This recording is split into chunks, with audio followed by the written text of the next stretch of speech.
Heading into week 6, I'm Dustin. Welcome to Fantasy Smack Talk. This is your weekly ranking show. Mr. Nameco's a little too busy for me this week. He's off saving the world somewhere, but he'll be back next week, so you're stuck with me for the ranking show for this week. But let's get right into it as we're almost halfway to the fantasy playoffs. Let's start with quarterbacks. Jared Goff, we have him at number 5. He was really building a lot of confidence for his owners, heading into week 5. I think he got into a lot of lineups. I started him over Aaron Rodgers in one league, which, I kind of regret, but it just ended up being Gurley's week, and that's all that it was. He was on the road. He still played well. He still had a lot of yards. He did throw a couple picks, but it's just the touchdowns weren't there. He's on the road again at Denver. We're not really scared of that defense anymore. We think Goff's going to be just fine. We still got him well inside our top 10. And then Deshaun Watson going up against Buffalo. You hear a lot about some injury reports with him this week with what's going on with his ribs and everything.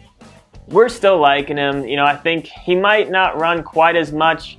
We'll see how he does in the game, but we still think he's a low-end QB1, high-end QB2.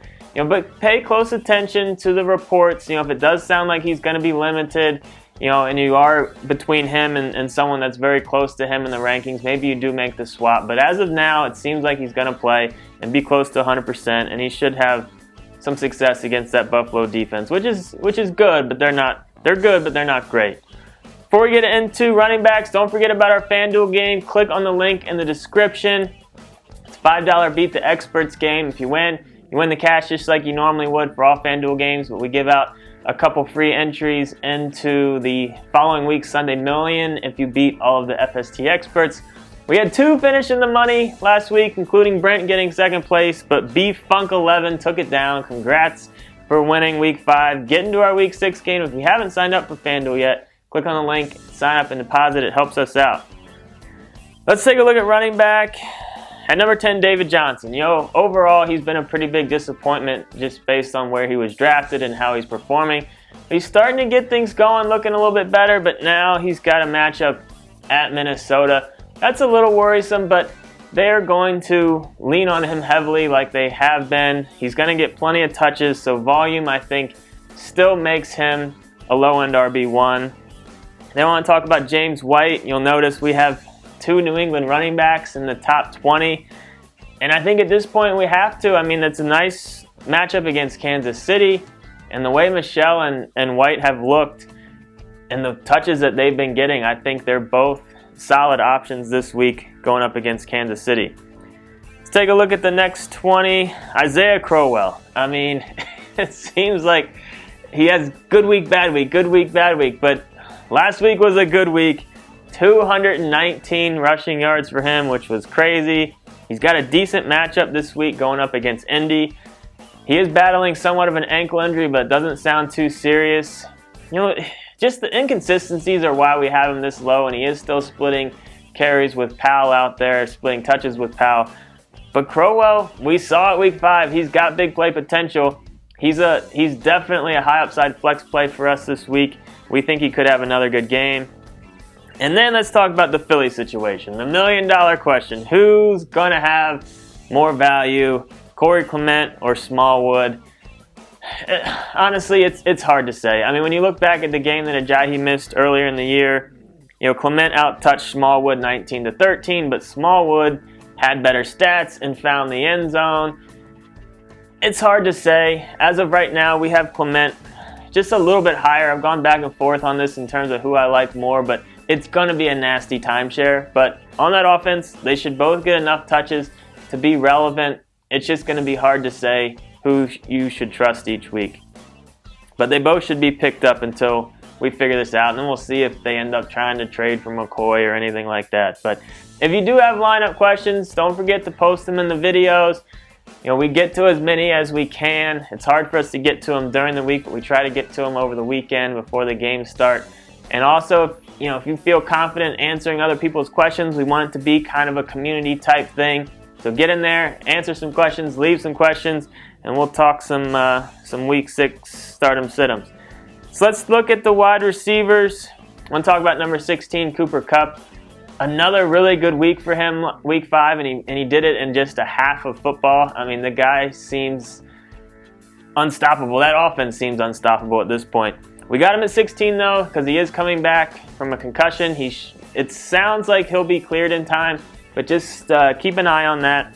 But we do think Cooper Kupp could have another solid game. And I want to talk about Doug Baldwin. He's definitely been a disappointment this year. And last week, only 1 catch. Definitely not what you want to see. Decent matchup against Oakland this week. And, you could obviously argue that he should be lower on this list, but it just feels like, to me, it just feels like they're going to get him the ball. They're going to say, okay, let's get Doug going. They've really been leaning more on the run as of late. And it's been working fairly well for them, but I just feel like, they're going to feel Doug's frustration, and I think they're going to game plan a little bit to get him some more looks this week. I think he has a solid week. Let's move on to the next 20. I want to talk about T.Y. Hilton. The reports right now have been kind of iffy on if he's going to play this week. Right now, we're ranking him as if he's playing, but, keep a close eye on this one, obviously, if you're planning on starting him. But if he doesn't start, don't forget about Chester Rogers. He could have another solid week, and he probably would crack our top 40 if Hilton is declared out. So keep a close eye on that situation. Rogers could be, a sneaky pickup and play if you need a wide receiver. And then Kiki for Houston. I'm believing it. It just seems like he fits that role that the Texans need for kind of that possession type guy, the shorter route type guy. And, with all the attention that Hopkins and Fuller get, it really looks like Kiki could have consistent value week to week. So, he's still available in decent amount of leagues as well. So, again, I'm buying it. I like him. I think he's a decent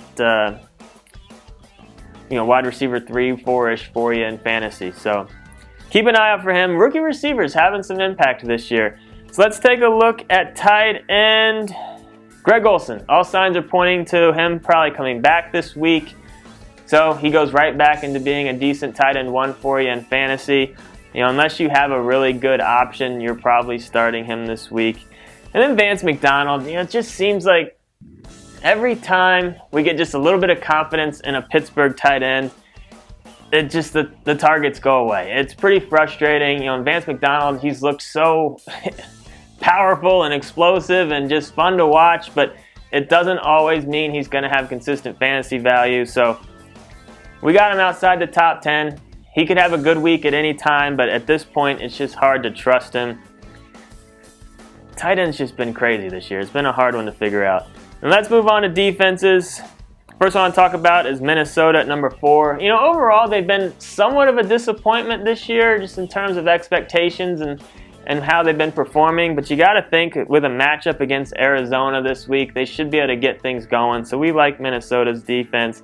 And then number 12, Miami, going up against Chicago. And one of the things I wanted to point out is depending on your league settings, if you get points for return yards for your defense or for return touchdowns, having a guy like Grant on your team for your special teams is a huge bonus.